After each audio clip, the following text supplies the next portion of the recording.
عزتمند ورونو الله جل شانه چې صحابه کرامو ته دومره اوچته مرتبه ورکړې ده په دنیا کې چې کوم د هدایت ستوري ګرځولې دي په دنیا کې ورته الله جل شانه رضی الله عنهم رضوا عن خطاب ورکړو په دنیا کې ورته جنت زیر شوی وو او زمکه اسمان دریابونه سندونه الله جل شانه دا هغه تابع کړیو د یو صحابي په وینا سره د ځنګل ټول زناور چې کوم دی هغه د ځنګل او یو صحابه کرام ته ځنګل چې کوم دی خالقي دا ولې عزتمندو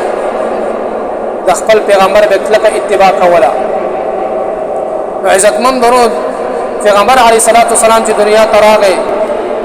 د جهالت انتها وا دا سه جهالت او عزتمند ورو چې با خلکو چا حکومت کول هم نه غوښتل ان تر دین اعوذ بالله چې بربند توفونه بکیدل لیکن چې کله پیغمبر علیه الصلاۃ والسلام راغی او عزتمند ورو دنیا روخانه شوله عمر فاروق رضی الله عنه وای چې زه یو ورځ د خپل لښکر سره روان وم د خپل لښکر سره روان د عزتمندو او د غرب یو حصہ باندې ودرېدو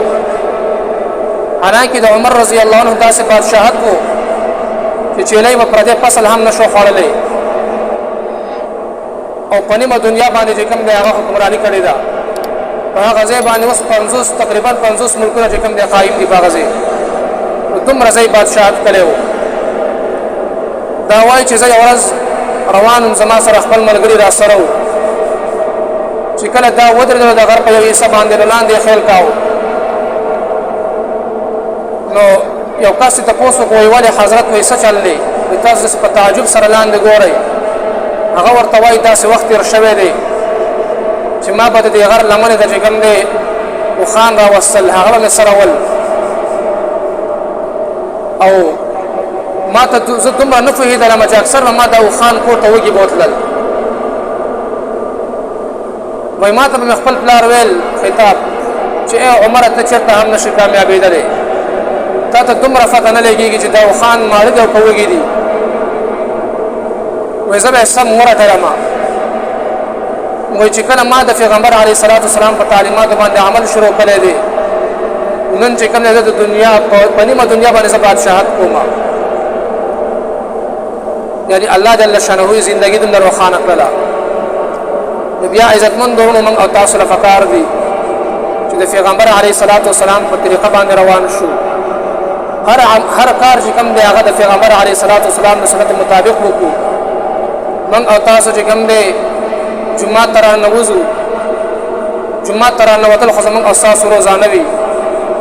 لیکن د پیغمبر علیه الصلاۃ والسلام طریقه اختیار کو خخ چې کوم دی هغه مخکې کو او دعا وایي اللهم افتح لي ابواب رحمتک